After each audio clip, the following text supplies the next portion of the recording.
Good afternoon, it's Joyful Hermit. I'm going to try this video the third time. Hopefully I'll get it how it will be appropriate or best heard. I want to talk about charity to others, and what is actual charity on our parts. And I will share with you that I really stepped in it on Christmas night. I thought I was being charitable and thoughtful. My intentions were of love and concern, and mostly love more than concern. But I texted a young person Christmas night. It was later. I hadn't heard all day, and wanted to at least wish Merry Christmas, but also had been concerned because the young person, it was a first Christmas of a divorce situation. And we had talked maybe a month ago, and it had come up that the person had felt a little bit awkward. Well, not a little, didn't put it that way, felt awkward around a situation with parents who their relationship hadn't been good for so long, but the young person didn't realize that. So divorce came and went, and very soon came other a partner with each of the parent. And I know how that can feel. I had great empathy for the young person. So Christmas night, I thought, well, that could be a tough day. And I knew that the person was in the situation over the holidays with the new partners, not each other this year. So I had texted and asked, how's it going? And then wrote a little bit about how I understand how that can feel, and that the young person's parent and aunt and uncle went through that when they were much younger. But I pointed out it doesn't matter, young or whatever age, it can still be awkward and a little bit sad. And I emphasized, I'm here for you and have been praying for you, which I had been, and proud of you for handling this situation as well as you are. Got immediately back, don't really want to talk about it or think about it, but otherwise, Merry Christmas, and I'm praying for your pain, and thanks for thinking of me, or something like that. Anyway, big deal wasn't made out of it, and I knew immediately that the person did not want that topic, but I didn't know that it was anything big deal. But turned out then the next morning I was getting texts from the parent and a phone call, and it wasn't that way. It wasn't all okay. And I got taken to task, and things said that didn't make it any better. I apologized, of course, and said how sorry I was, and that I had come from intention of love and concern, and picking up a conversation that had been a month ago, just double checking. Was the person able to cope better? Was it going better? Had it been an okay day? And that I understood. I wanted him to know I understood how it's not easy.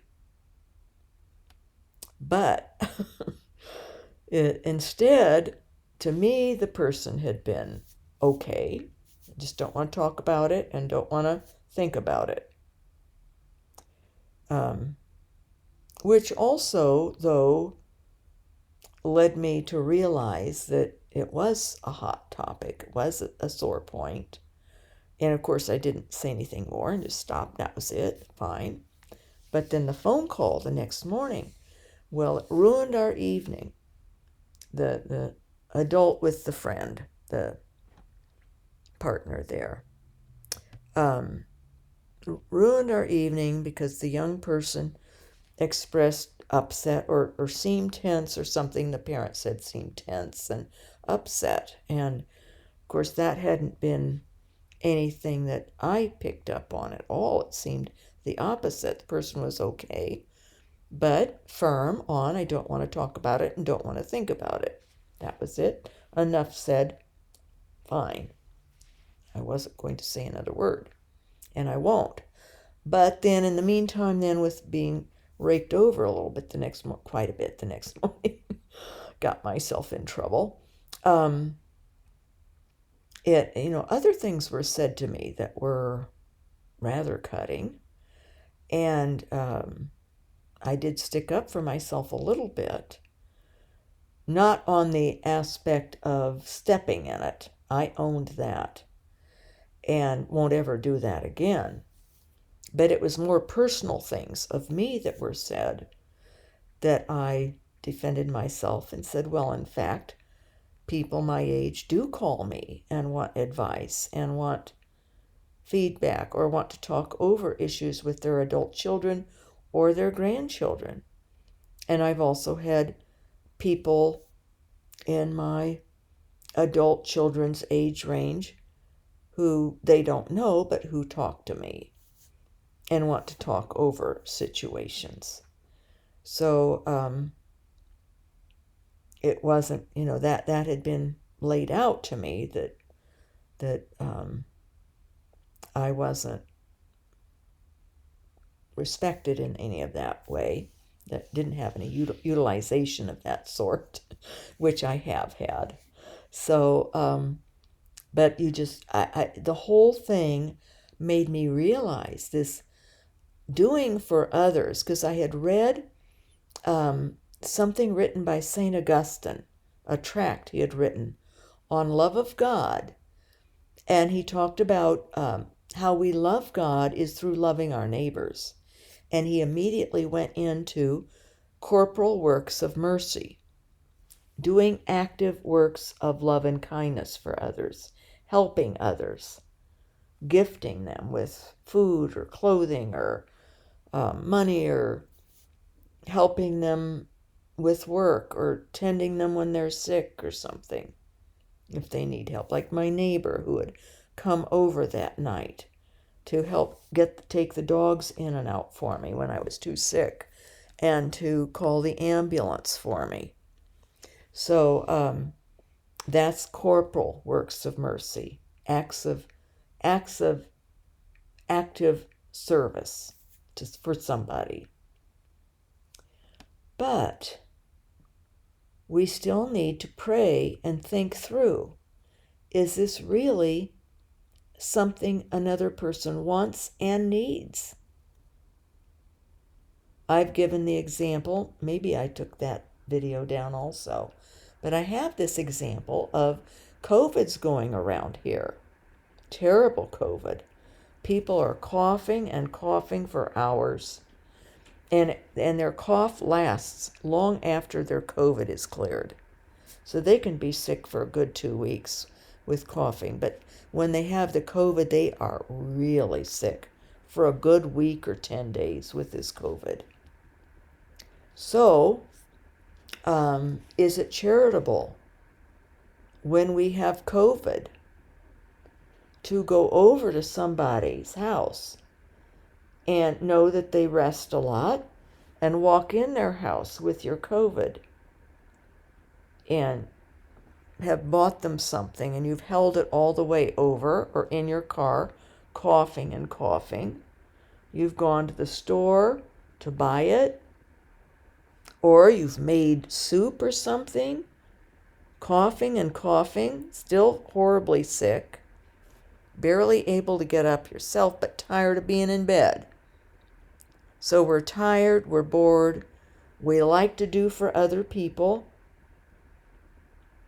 and we are tired of being shut in, So we go to the store to shop for groceries to make soup or whatever we're going to do.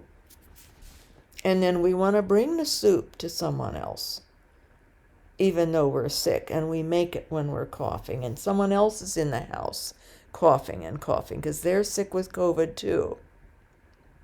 Or someone else with COVID and the husband's got COVID, and they come over and leave a gift, that's been in their house and wrapped in paper. That, of course, we know from all the training we had about COVID that it stays on objects and it can absorb into paper and things. So the germs, the coughing, and the spittle that comes out with our cough, the droplets that travel, what did they say, 15 feet in the air, that you could still get infected. So is that charity? I think we'd all say no, especially many of us who you write in and horrible suffering you're having. And many times with, like, my neurological spinal arachnoiditis affects my immune system. When I get a cold, it goes into my sinuses, it goes into my lungs. I'm in for two different antibiotics and then a third medication. Inhalers, that's part of the reason why my income isn't working anymore. My medical costs keep going up because of all the added things I have to take, plus all the supplements that cost. I have to take all these supplements as preventatives and things to help my bones, because I have I did have osteoarthritis, and now I have, it's gone to osteopenia because I take all these supplements plus get Prolia injections twice a year. But I have to keep my bones good so that they can operate on me for my spine and my neck when that needs it, which will be at some point if I don't die first. My neck will need that. And he has to have decent bone. So we're sort of in this trap of situations that we don't want to get sick because it won't kill us. If it would kill us, win-win. But if not, and we're just going to suffer 10 weeks with horrible chest and near pneumonia and sinus infection that takes 10 weeks to get over, and we're barely able to get dogs out to go to the bathroom and back in, and we plop back in bed because we're so sick. And all that coughing then hurts our spines because it's all that pressure of coughing and coughing. No, we don't want anyone coming in and leaving things in our house, opening the door and coming right in. Oh, you don't need to come to the door. Or making soup for us that when they're still in very active, contagious state of COVID and in coughing. That someone else had texted me how they'd both had such extended coughing fits that day. No, so we have to think, is it for us we're doing it? Does that enter in? I had to take myself over the coals. Was I texting the family member, the young person, for any reason of my own? Did I have to feel like I was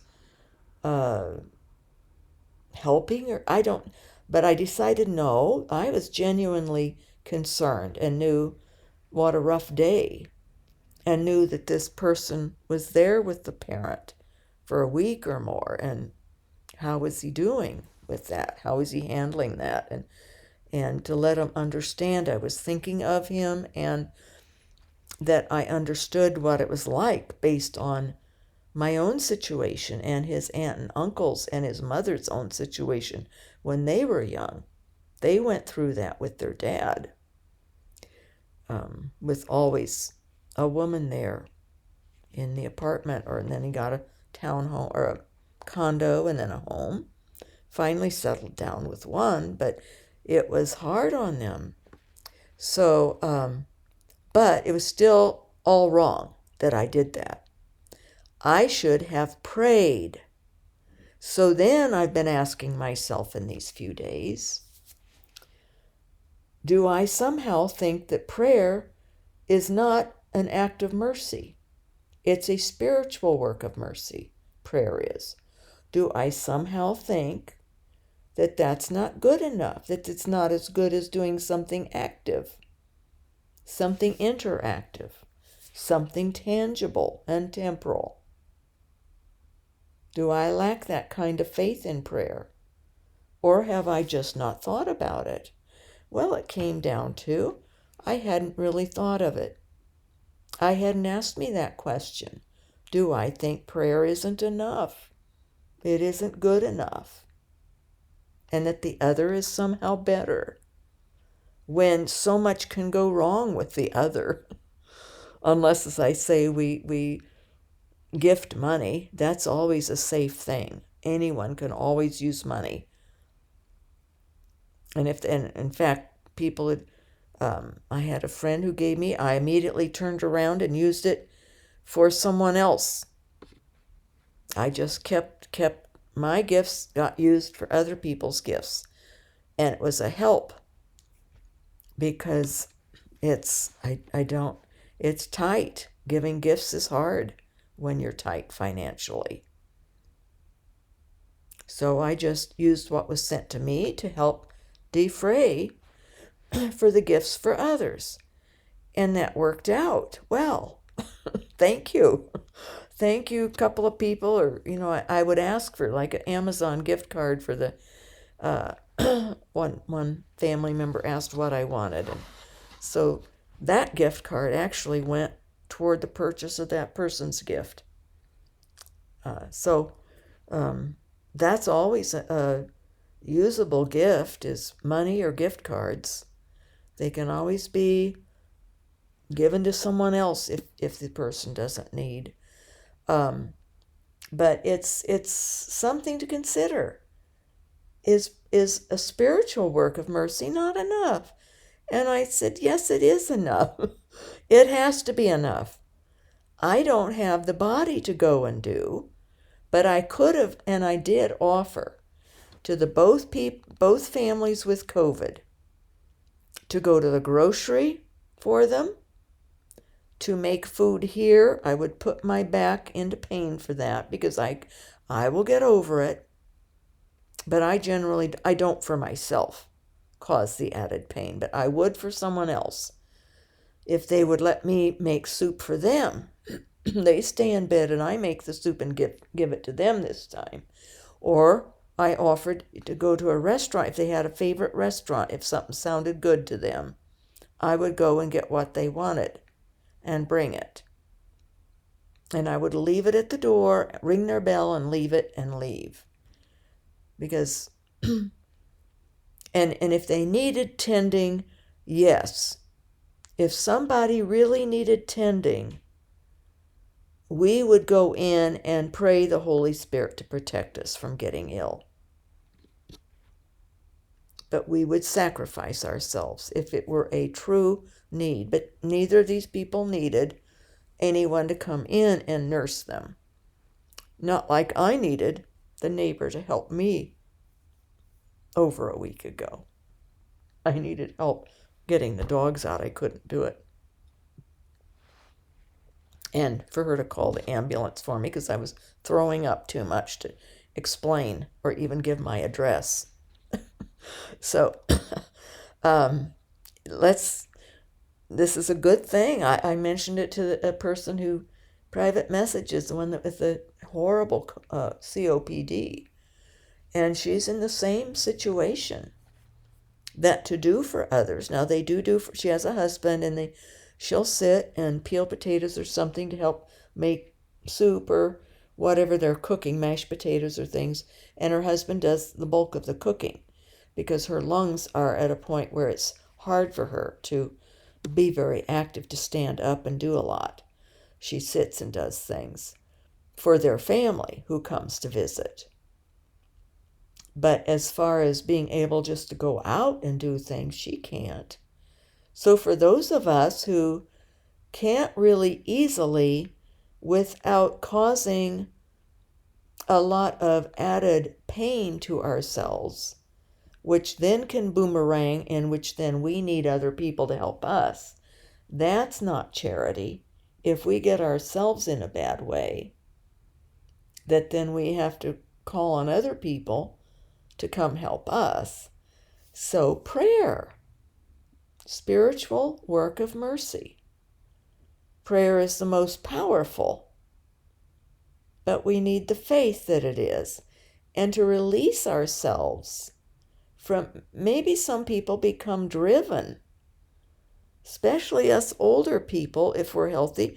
I used to love doing things for people before this progressed, and I would notice things with people and would take action immediately. And some people didn't like that too much. If it was in the parish and they would see me take action, helping people. My mother got upset once word got to her that I was driving this woman who was sort of a cast-off in the town. And she had problems, definitely, and smelled, and they were trying to get her to have to get into a home.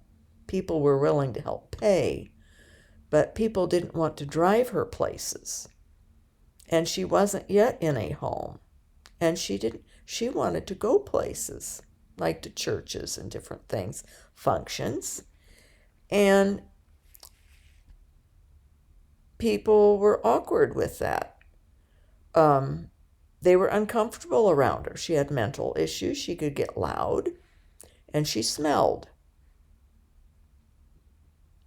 But if I'd see her out and she'd wave and want a ride, I would take her home to an apartment she rented, or someone helped her pay for it. I think she had welfare and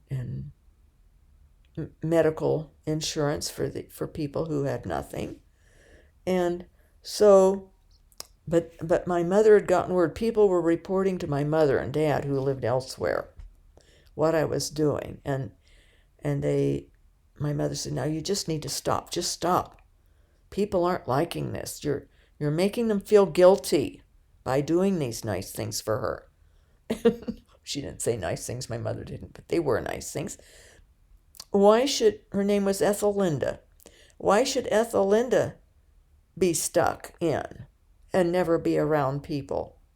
I felt it was up to us to cope. She wasn't going to be around long.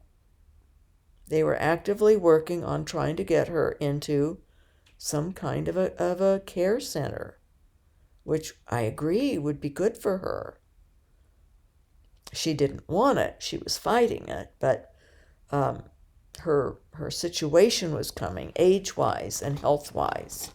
So no, but she would try to walk places, and if it was raining too,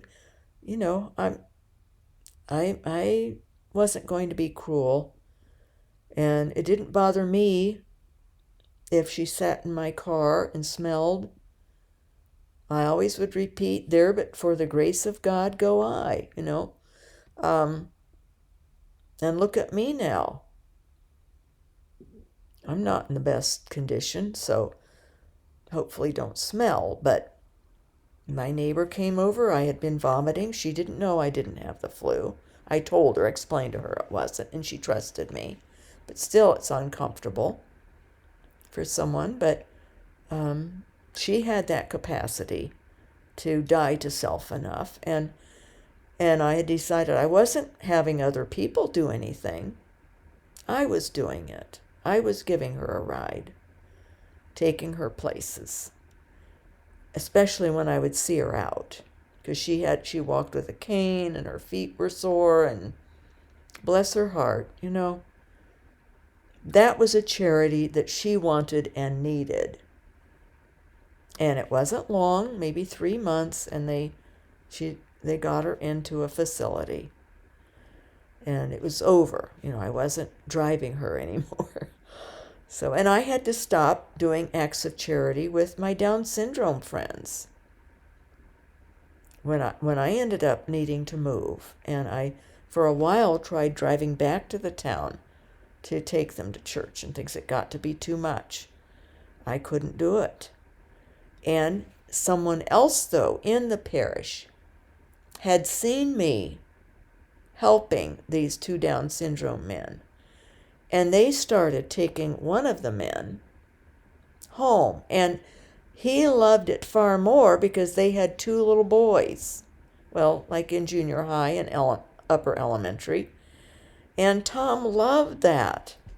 And a mom and a dad. It was much better. My son had already gone to college, so it wasn't as much fun just being with me. So God provided.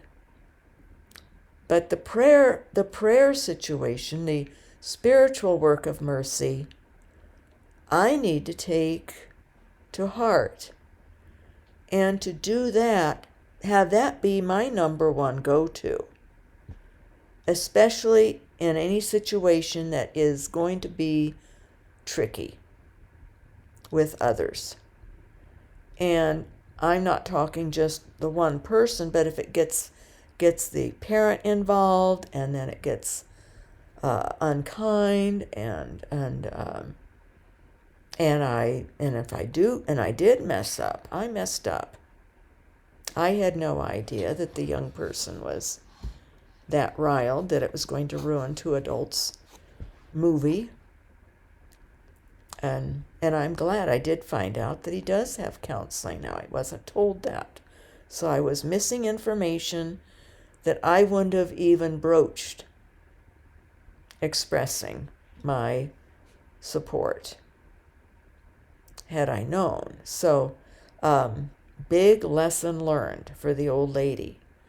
And that brought up all this other thoughts about thinking through what is actual charity, what is us wanting to just keep busy, or we're bored, or we're too proud to accept the charity back when we're sick or need something from the grocery so that we don't go ourselves and infect 200 or 300 people there.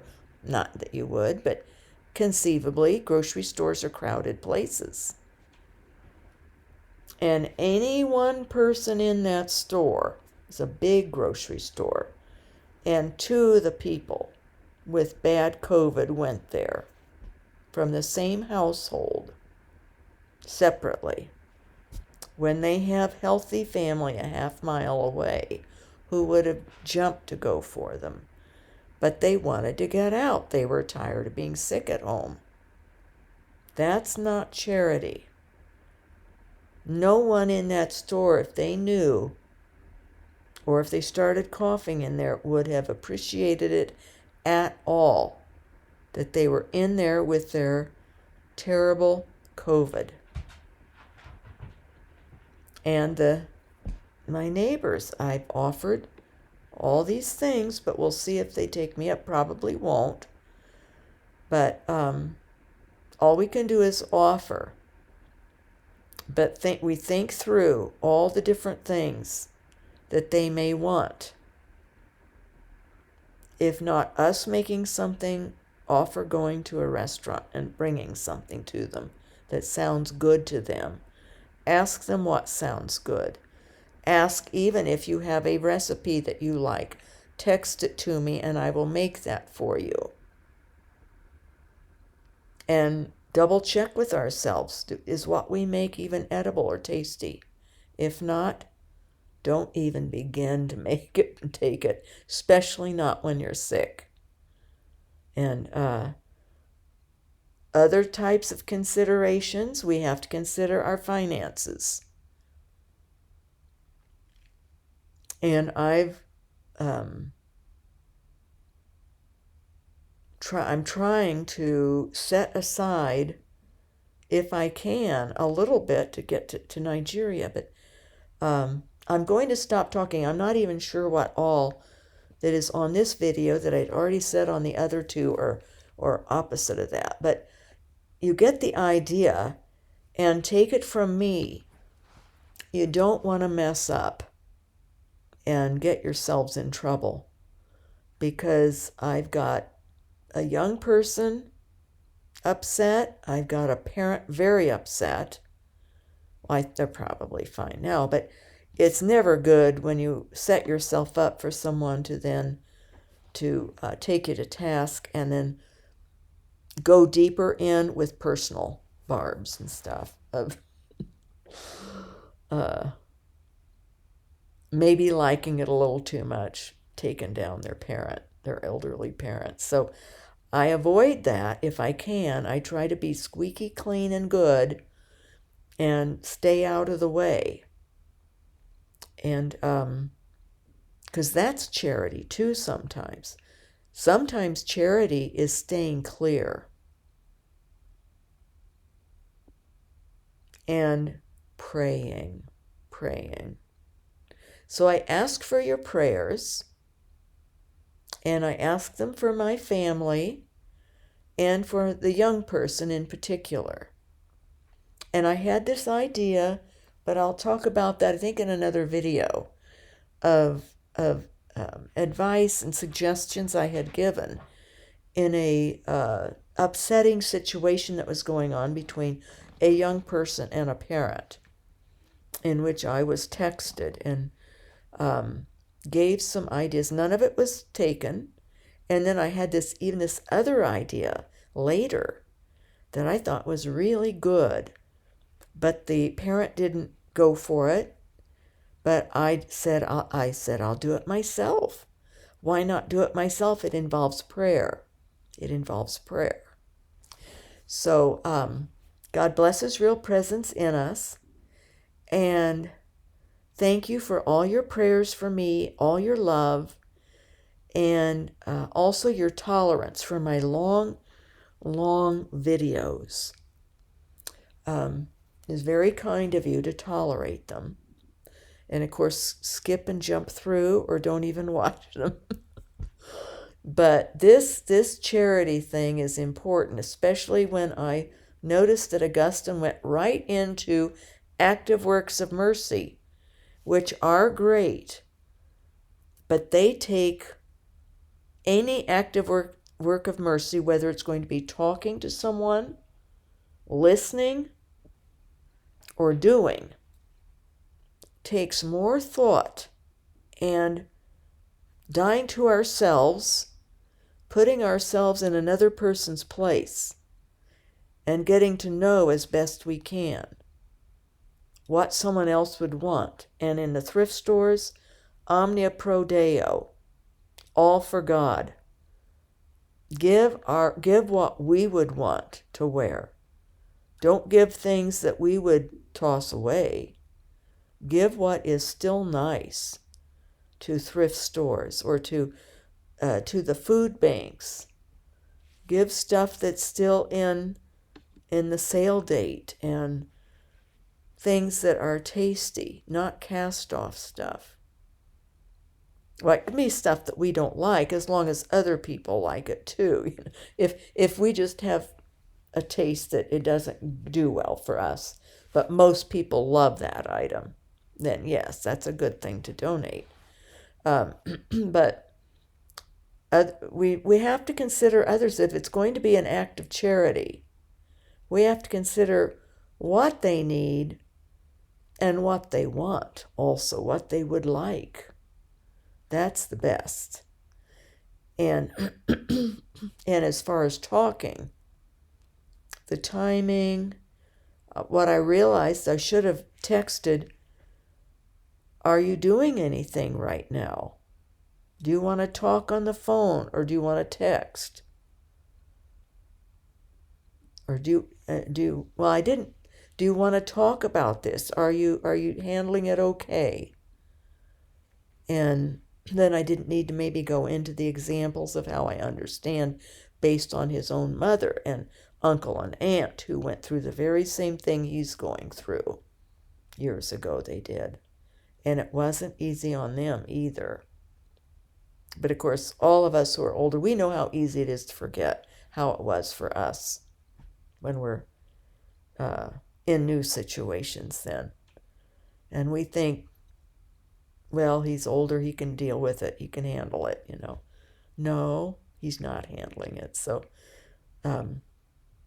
anyway, takes thought and prayer. We should pray about our acts of charity, whether they be corporal, active acts of charity, or spiritual. Lord, help me know what to pray for this person. God bless his real presence in us, and just something that at my age, I think I would have had it nailed down by now, but I didn't. And I've created a problem that I think God wants me to back away anyway. And I should have considered that also. What if this goes wrong? Then what? The axe will fall and keep chopping. So, have a beautiful afternoon, and thank you for all your prayers, all your love, and my love and prayers for you.